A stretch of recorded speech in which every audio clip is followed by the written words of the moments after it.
Good afternoon. Hopefully you can all hear me.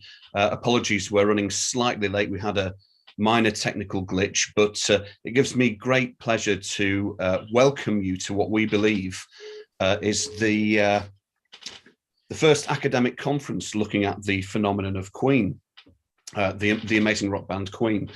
So the conference has been convened by the Music Research Group at the University of Central Lancashire, and is part of a project supported by the Arts Council England and the Creative Arts Development Group at the university.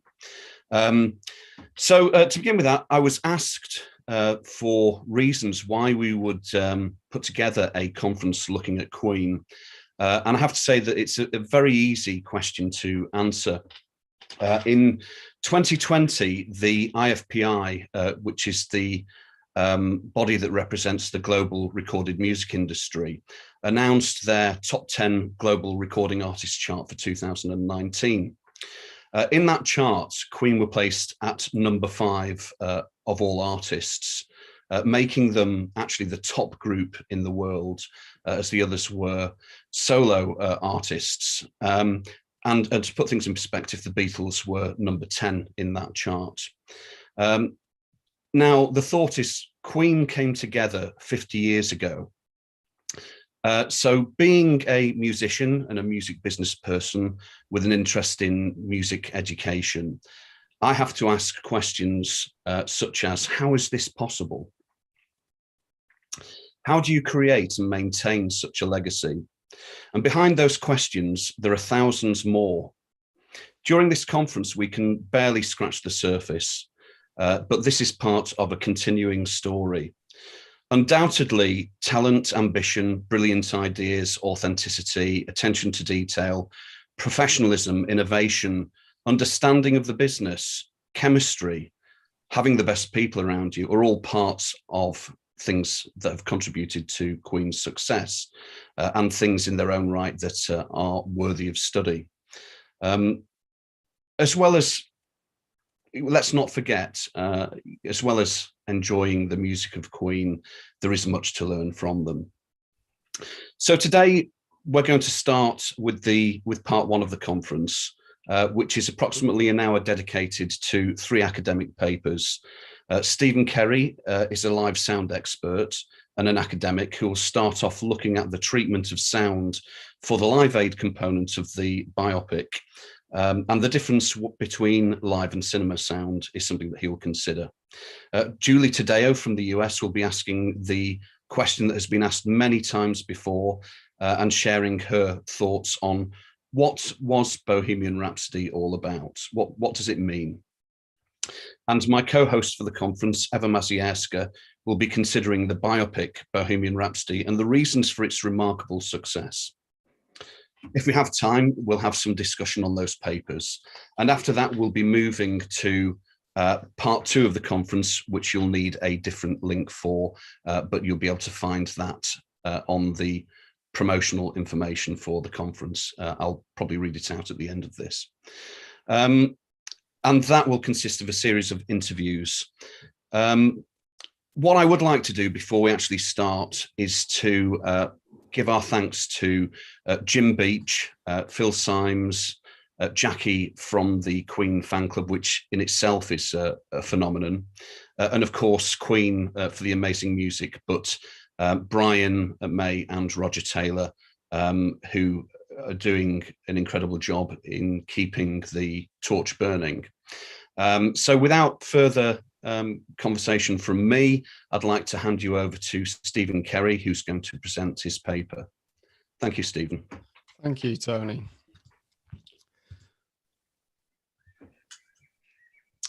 Good afternoon. My name is Stephen Kerry. I'm a lecturer in audio engineering at FutureWorks in Manchester, and I've worked in the live sound industry for the last 20 years. Today, I'm going to be talking about the approach to representing live music for cinema in the biopic Bohemian Rhapsody. I've taken inspiration for this study from my own viewing of the biopic in the cinema and how the representation of a live event was portrayed in that context. I'd like to begin by taking a brief look at the Live Aid event itself that ended up being such a focal point in the film. Live Aid took place on the 13th of July 1985 at London's Wembley Stadium and at John F. Kennedy Stadium over in Philadelphia. The broadcast in the UK was handled by the BBC, while over in America, ABC dealt with their broadcast. As a result of having the two events running in tandem, it allowed for the ability to broadcast live between the two and eliminate as much downtime as possible in between acts performing. As can be seen in this running order of the event, the turnaround times for artists performing were really tight. This brought about many limitations and barriers that needed to be addressed.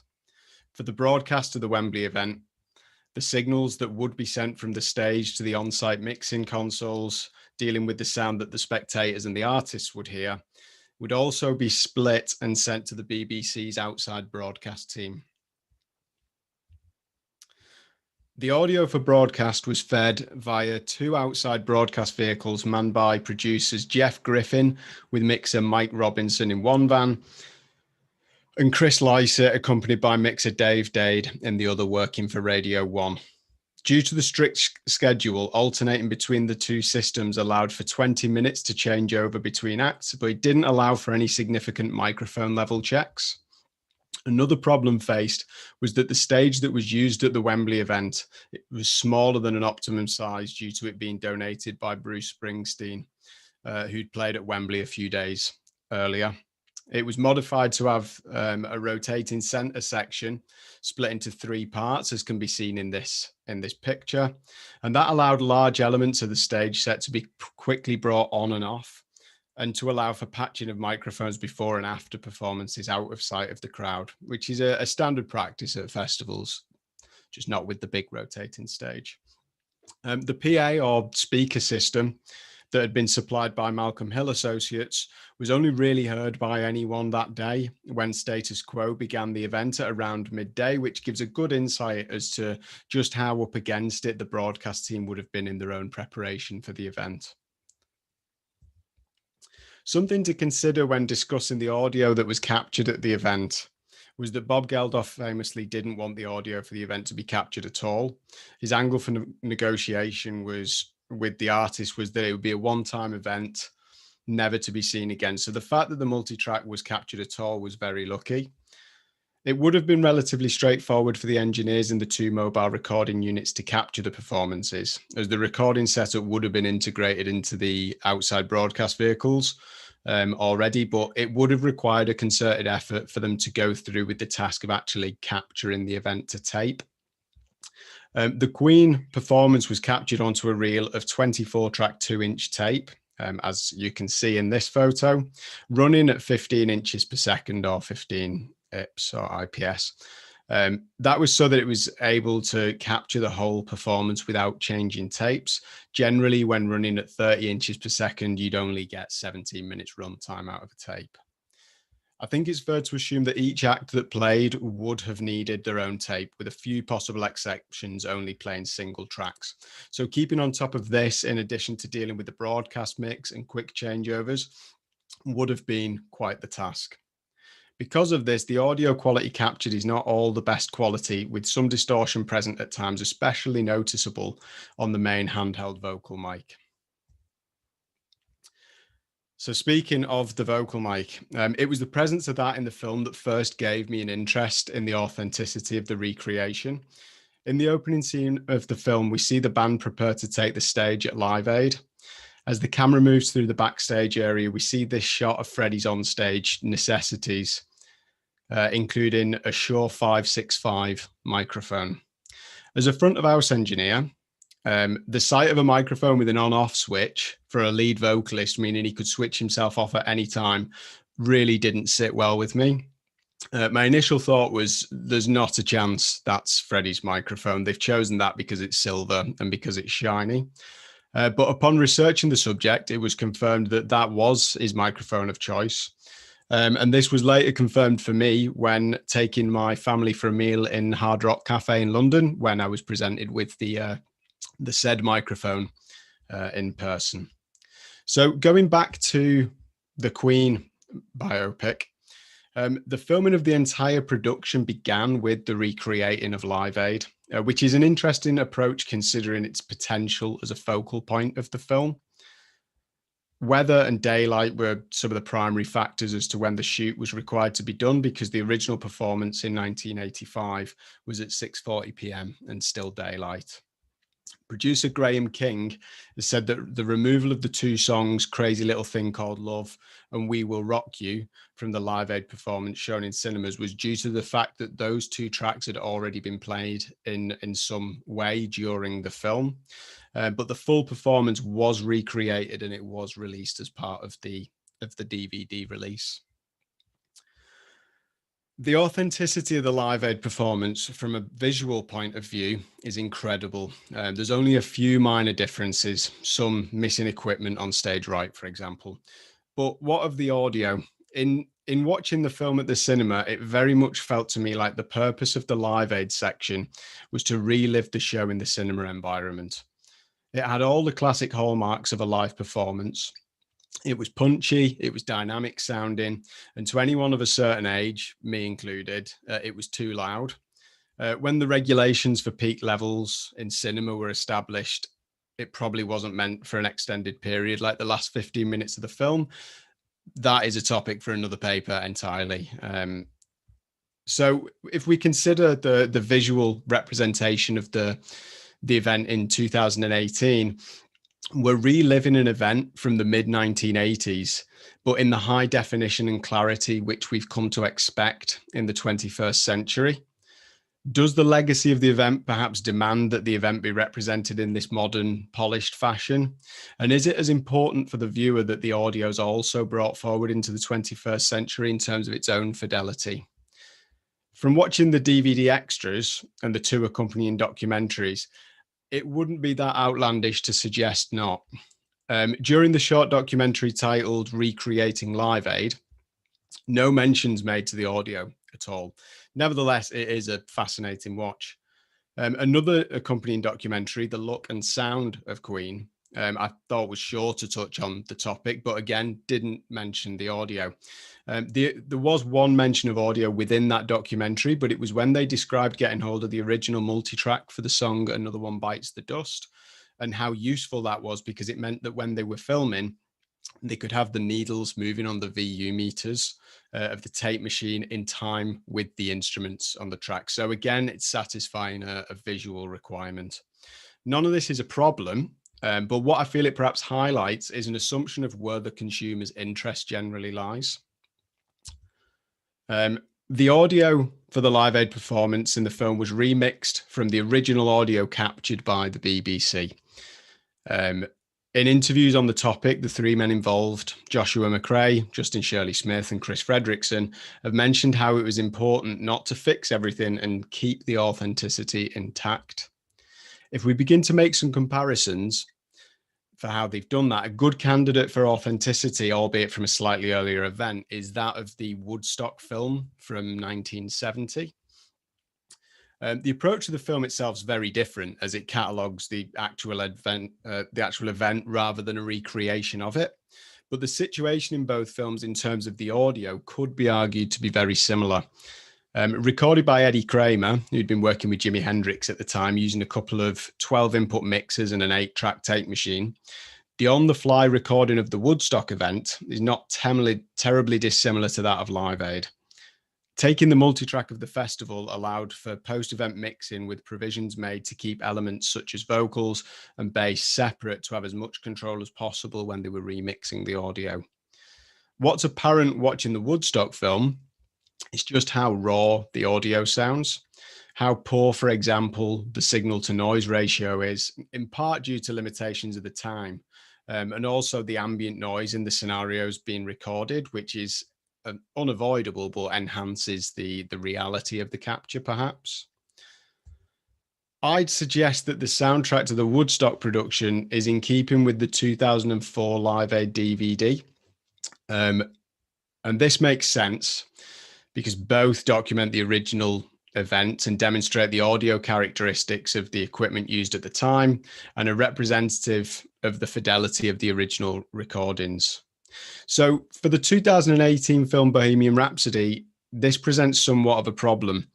Visually, the Live Aid performance in the film is not in the same context as the Woodstock film or the original Live Aid DVD. for that matter. When watching the recreated performance, a word that comes to my mind that differentiates it from the others is control. The Live Aid performance of the biopic desires the same things to demonstrate authenticity as the older recordings of Live Aid and Woodstock, such as the noise of the crowd, the raucousness and spontaneity of the situation. But it demands control over when these elements are presented.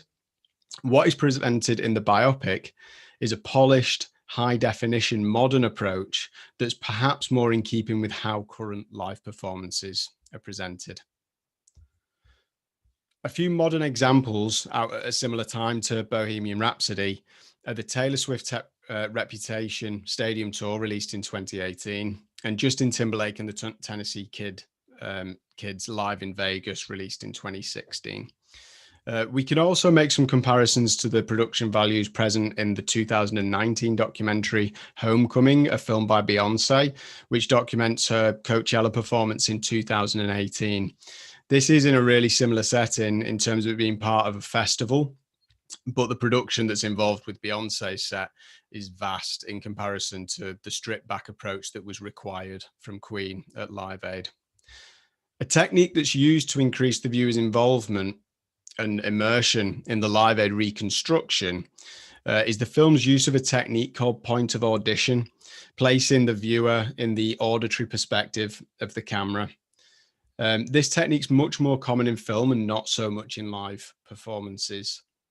The three modern live performances that I've drawn comparisons from don't rely on the same point of audition approach as what's been used for the reconstruction of Live Aid, favoring a more consistent mix throughout the performances.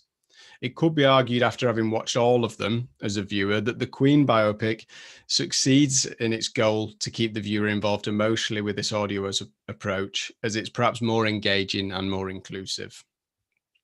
A similarity in the Beyonce performance is the audible issues, the capture of with the capture of the vocal microphone. Something noticed when I listened to the original FM broadcast of the Live Aid performance and the later DVD release from 2004 is the distortion present during the Queen set. This has been noted in several reviews and is a factor that appears to have influenced the way that the audio for the film, the Queen reconstruction, has been mixed. When comparing what's been done with Beyonce's vocal capture in post-production, I'd liken that to the approach that was taken from the 2004 Live Aid DVD. The distortion's largely ignored in favor of retention of the brightness of the voice. On the reconstructed performance, though, significant effort's been made to remove this, or at least I assume that's the case, because despite the engineers involved saying that nothing was done to correct errors, there is a definite comb filtering and dullness to the vocal reminiscent of artifacts that would be expected from noise reduction techniques.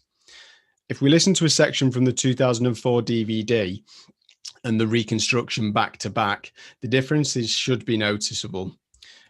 Sadly, because of copyright, etc., I'm only able to play a really short section of this to compare it, but listen in the first part to the brightness of the vocal, and then how the second part sounds slightly duller, slightly more muffled. This video is also a good opportunity to hear how the new film audio is much fuller sounding. It's much more drum heavy in its approach, and it's a more modern approach. So I'll just play the example now. Too late, my time has come. So obviously that was very quick. Blinking, you'd miss it. But hopefully that shows there's a kind of noise to the first vocal, and it's not to say, this isn't a case of saying that one is different, one is better than the other. It's just acknowledging that those two things are slightly different. Hopefully you're able to hear a contrast between those two performances. So the points and comparisons brought forward make for, I hope, an interesting discussion. The new mix has been considered and certainly gives the feeling of a live performance in the cinema environment. I think overall, what the film's managed to achieve with this new documentation of Live Aid is an up-to-date revision of an historical event where not only the visuals have been brought up to date, but also the accompanying soundtrack by using modern techniques and technology. Queen's legacy is polished and presented in a new way befitting of the times, all the while keeping authenticity intact. Thank you very much for your time.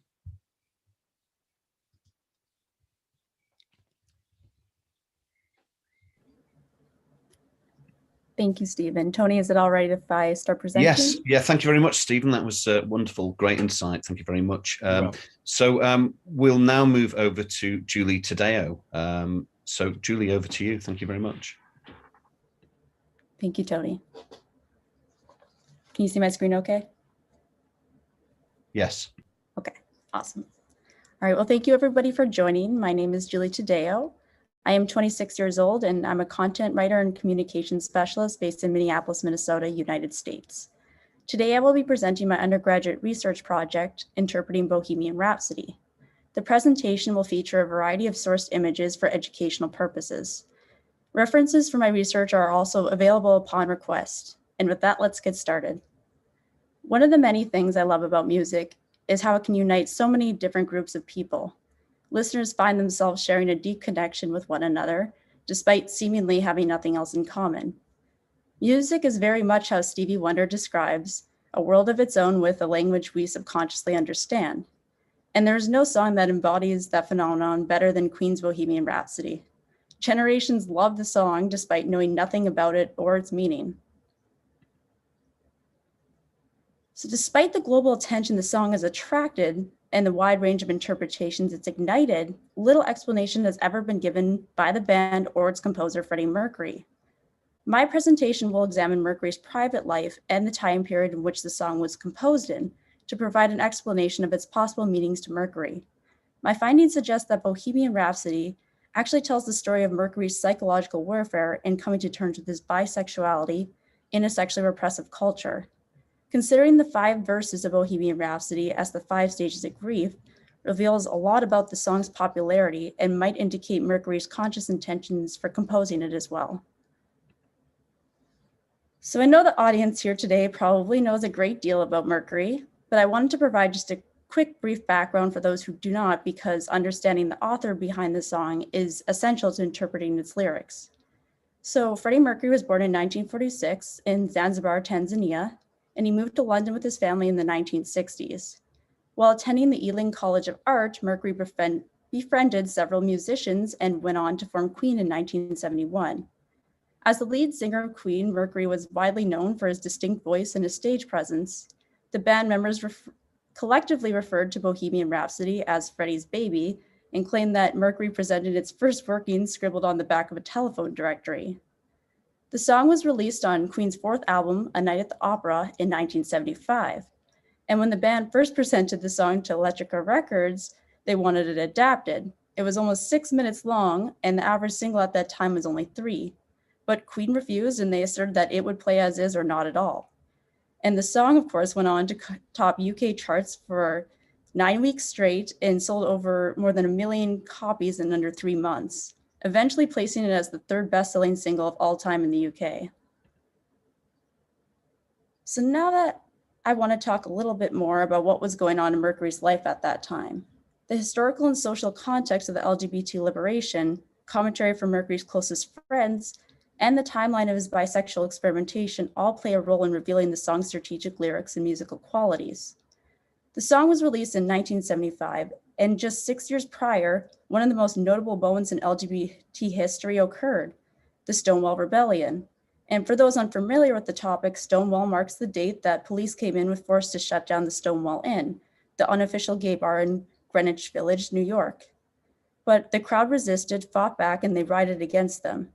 Although this event took place in America, it was an event that was said to have sparked gay liberation around the world. It was a call to members of the LGBT community to stop being silent for the sake of their counterparts. Now, despite these developments, the LGBT community continued to face challenges. 2 years before the song was released, the American Psychiatric Association voted to remove homosexuality from the Diagnostic and Statistical Manual of Mental Disorders, but they left bisexuality listed until 1987. Now, with these events in mind, let's also examine Mercury's private life. In 1970, Mercury entered into a relationship with Mary Austin for 6 years. Mercury eventually explained to Austin that he was beginning to think that he might be bisexual. Shortly after, in 1976, just 1 year after the release of Bohemian Rhapsody, Mercury began having an affair with a male employee of Elektra Records, which ended his relationship with Austin. In addition to this, an interview featured on the band's official YouTube channel featured comments from a close friend and drummer of the band, Brian May. When asked about the song's meaning, he noted that the song was likely about one of the many things that went on in Mercury's personal life, and he added that at that time, he was still rediscovering himself, and that was a scary thing for him to do. It's likely that the rediscovering May spoke of was correlated with the rediscovering of his sexuality through the ending of his relationship with Austin. So now that we have some background on the time period and the personal life of Mercury, let's decode the song. The structure of the song creates an argument for my thesis through its lyrics and music. It can be broken down into 5 distinct groupings: denial, depression, bargaining, anger, and acceptance. These verses work together to express Mercury's trauma and transformation with bisexual repression. So the first verse represents denial, and the tempo in this verse is very slow.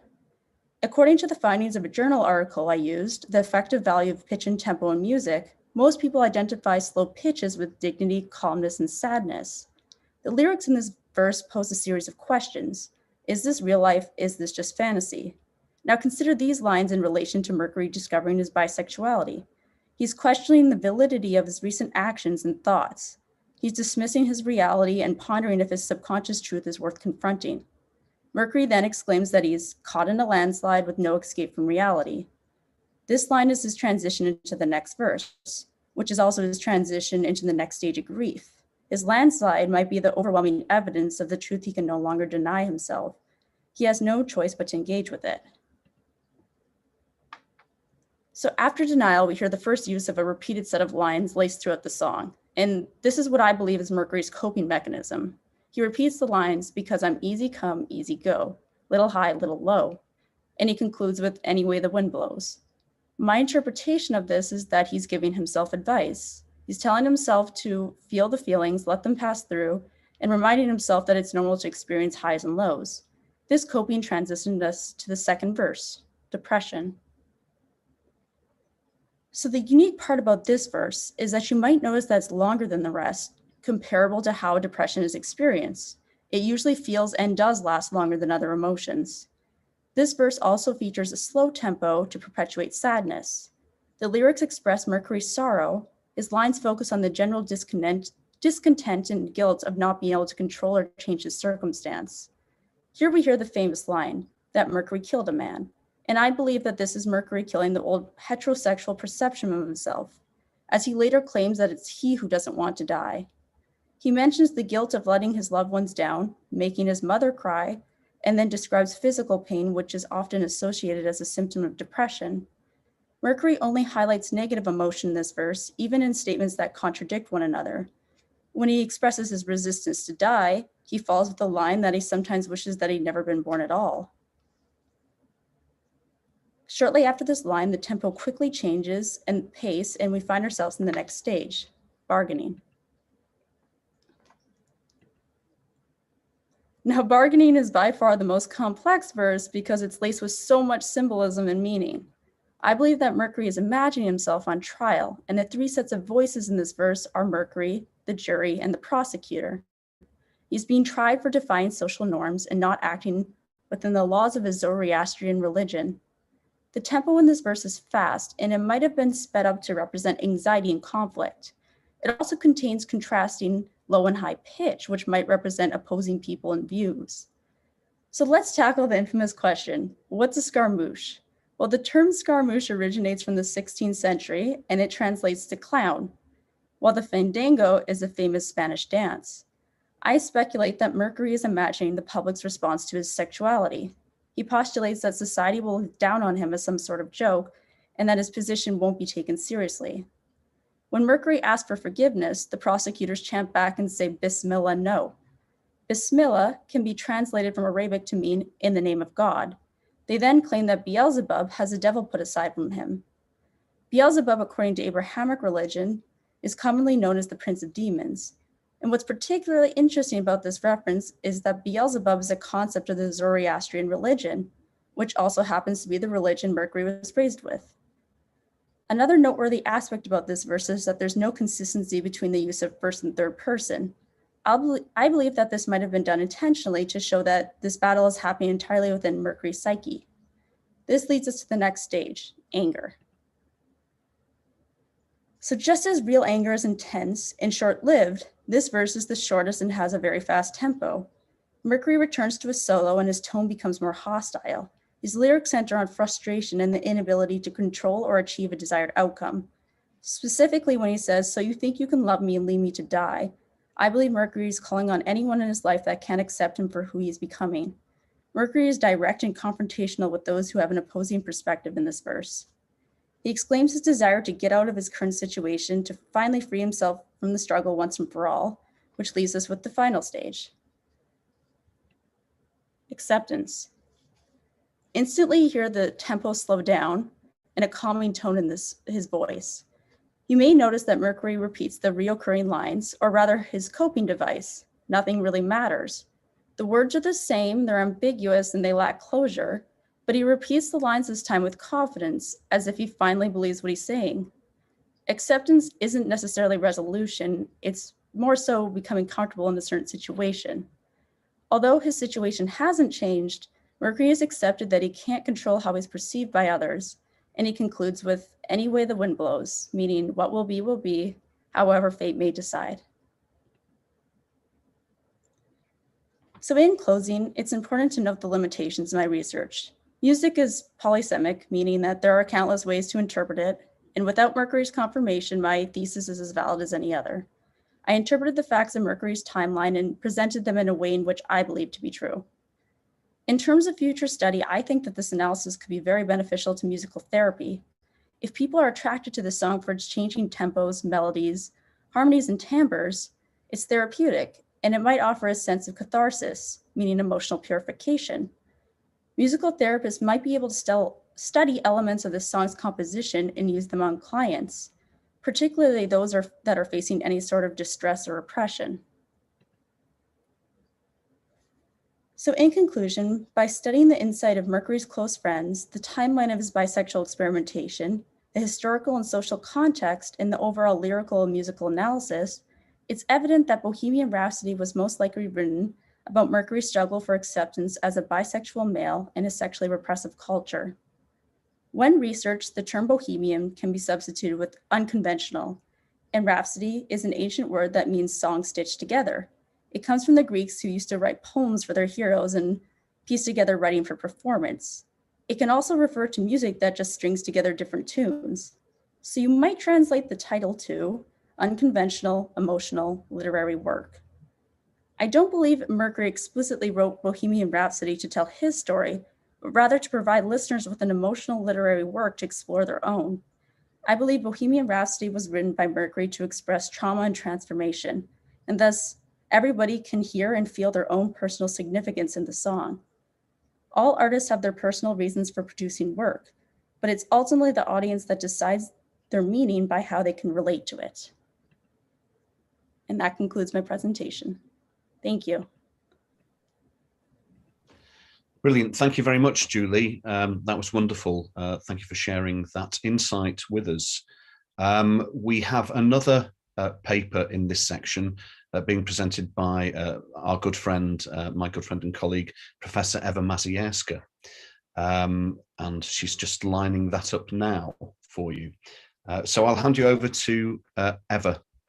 Yes, can you see it? Can you see my? See it. Yeah. So first of all, thank you for the previous papers, which add something to my presentation, as I would like to argue that there are important reasons why Bohemian Rhapsody is so successful, and some of them were already presented, but hopefully I still have something to say.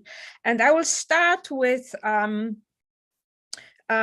presenting the film and then talking for a short while about genre of biopic. This biopic, Bohemian Rhapsody, was regarded as the most successful biopic in terms of box office taking. It earned over $600 million in the first year.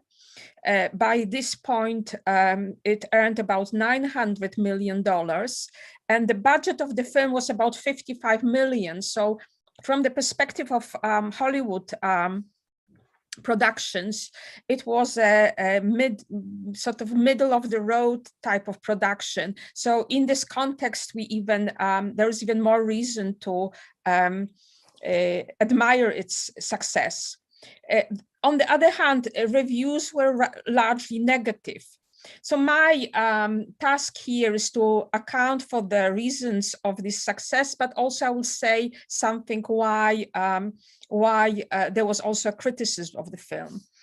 Let's begin with biopic. So biopic is a subgenre of historical film, and its focus is on a specific figure whose existence is documented in history. And this figure is usually important enough to warrant the special interest. Because it's a historical figure, truthfulness is an important criterion of assessing biopics. If we read reviews of biopics, or even if we hear discussion of biopics, very often the question is, was it true to reality? So biopics cannot divert too much from the facts, because then they lose credibility as biopics. There are various ways biopics are divided, but from my perspective, the most important division is into psychobiographies or psychobiopics and sociobiopics. Psychobiopics emphasize the character, on this occasion, the artist's exceptional qualities, his genius, his conflict with the external world, and his misfortune. Social biopics, on the other hand, put emphasis on the relationship between this character, his life, and social, economic, and political circumstances under which this character, and in this case, the artist, operates. So biopics of artists lend themselves to both types of approach, because artists on one hand do not affect political events as much as politicians. Let's think about Napoleon or Hitler. But they are, on the other hand, not simply vessels through which history flows. And I mentioned that biopics are generally not very respected genre. This is not a very respected genre. They traditionally have a bad press because they're regarded as somehow, you can say, pedestrian, literary, boring, largely because they are based on what we already know. So they are kind of like a reenactment, recycling of reality. However, this is changing to some extent, and it's largely thanks to biopics about popular musicians. For example, there were several films about John Lennon, biopic about Johnny Cash, Edith Piaf, Dalida, and some of them were very successful, not only commercially, but also critically. Talking about Bohemian Rhapsody now, Bohemian Rhapsody and the film. So the film didn't really start well. It was, or develop well. It was announced in 2010 with Sacha Baron Cohen, who was meant to play Mercury, but he left the project in 2013 following differences with producers. So the project then was postponed for several years before Rami Malek was cast as Mercury in 2016. Then there were problems with directors. Bryan Singer served as director through most of the shooting, but then he left and he was then replaced by Dexter Fletcher. And in the end, Singer is credited as a director while Fletcher as an executive producer. So we can see that this was a long story, which we will expect will somehow be reflected in the product. However, despite that, the film comes across as a very smooth, and this was already mentioned by previous speakers. So its visual style is coherent, its narrative seems to be tight. This is largely because the film is quite ruthless in, I would say, cutting out many episodes and people from the narrative. For example, German actress Barbara Valentin, with whom Mercury lived in Germany, is completely cut out from the film. On the other hand, other characters reappear, most importantly, Mary Austin and Mercury's parents, and of course the members of Queen. And again, this gives the film this coherence that they keep coming.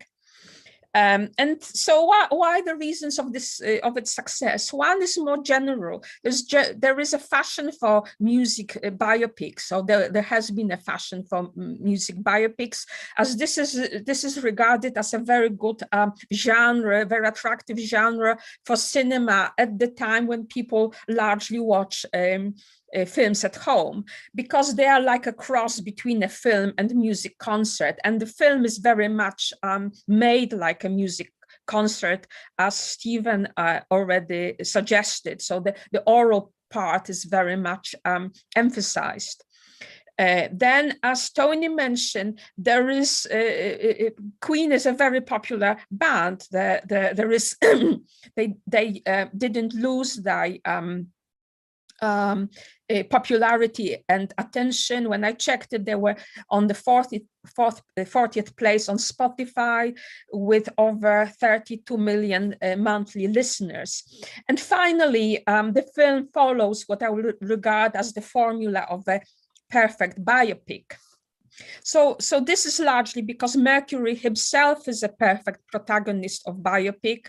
He was an outsider. He was very successful in his work, but was ultimately unhappy and died young or reasonably young.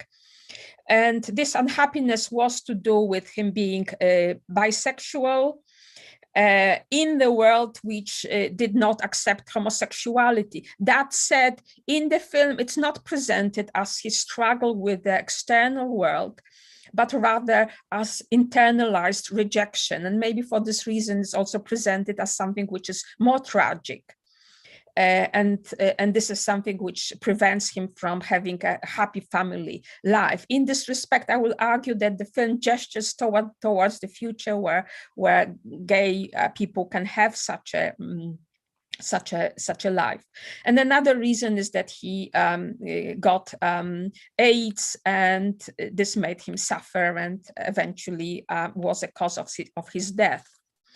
And another reason is careful reconstruction of production of songs, especially Bohemian Rhapsody and We Will Rock You. And this points to Queen being perfectionist in their approach to work in the studio, as testified by the fact that Queen's fourth studio album, A Night at the Opera, was reportedly the most expensive album ever recorded at the time of its release. So the film doesn't really states it, but refers to that.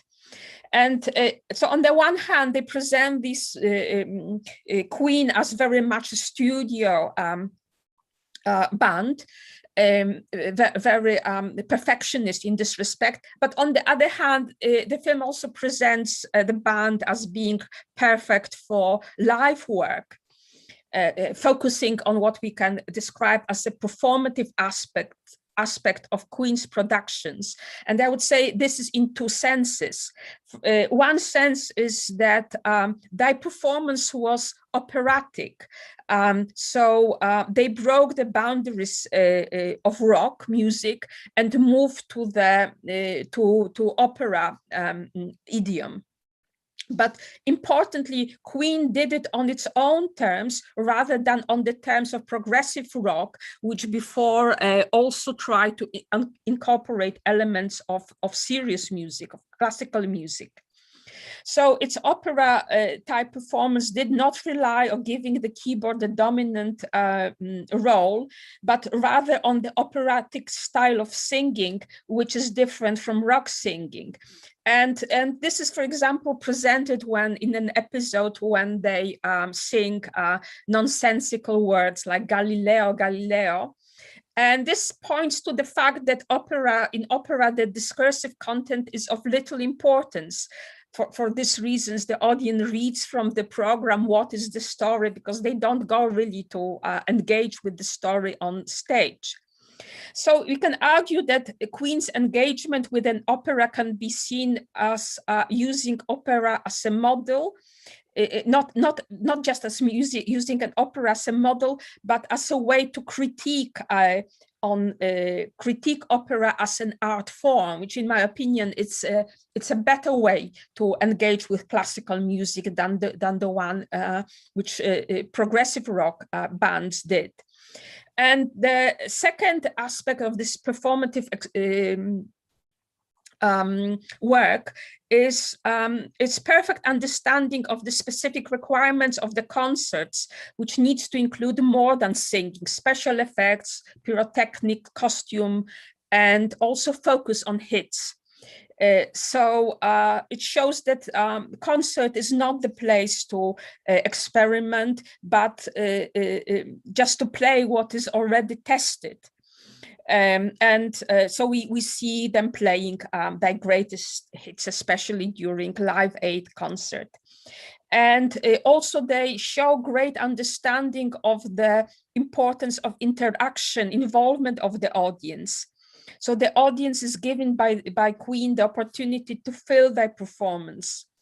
And this is a reason that the band was so successful during Live Aid. And another aspect is that another reason that the film is so successful is that it's very fatalistic. It relies on the audience's knowledge about Mercury and his death due to AIDS, and plants in the film sort of signs to point at it. For example, it begins with the image of Mercury's coughing, which at least on screen suggests serious illness, cancer or AIDS. And it also rearranges events to point to his road to death. For example, it gives the impression that shortly after Live Aid, Mercury died. In reality, it was 6 years, and the success was in fact an impulse, gave the band an impulse to work together. And the film also overcomes contradictions of identity. So I would say this kind of follows the politics of diversity and inclusivity. So it shows an outsider who, despite his differences from the society's mainstream, such as sexual orientation, ethnicity, religion, manages not only to fit into the society, but transcends various categories. For example, he's presented as a gay man whose greatest love is a woman, and actually the film plays up this relationship, presenting it as a true love. And it's also a Zanzibarian who is at ease with British culture. The film also includes a villain in this role is Mercury's manager and lover, and this motif is also presented in such a way that the villain remains villain. For example, it doesn't mention that Prentice also died of AIDS, so which could render him, more tragic and less vicious. Just to conclude, as I know that we are short of time, what was the criticism? There was a criticism that film is very formulaic, that it somehow follows this formula too much, although I don't agree with it. I think there are quite a lot of details there. And from my own perspective, the shortcomings is the excessive focus on psychobiography at the expense of sociobiography. Namely, there is really nothing about the wider world in the film. A lot of things happened, as Julie, for example, mentioned. There was, Stonewall and so on. There was a time of strikes in Britain, then Thatcherism, then issues around homosexual culture in Britain. All of that is cut out from the film. It feels like the political situation never changed or never really affected the characters. So the only politics we see in the film is somehow the politicized fight to finish world hunger as reflected in Live Aid. Okay, thank you very much. Thank you very much, Eva. That was really enlightening. So basically, we have a bit of a marathon today. It's, I won't say on Queen scale proportions, but this is the first section which has come to an end. Unfortunately, we don't have time to debate the papers, but I have to say I'm delighted. I've been keeping an eye on the YouTube comments and the audience have been doing a great job debating these points themselves, which is precisely the sort of thing that we try and do with our academic discourse to encourage people to open these issues and consider them further. In particular, the attitudes of the critics is something that I've noticed being talked about a lot, and also this idea of the music meaning, the meaning of the music being in the hands of the reader, of the audience, and that the reader will interpret it with their own subjective experience.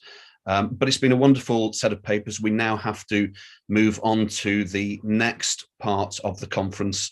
I'll read out the link that you'll need to get onto that, which is bit.ly//UQEPTHREE.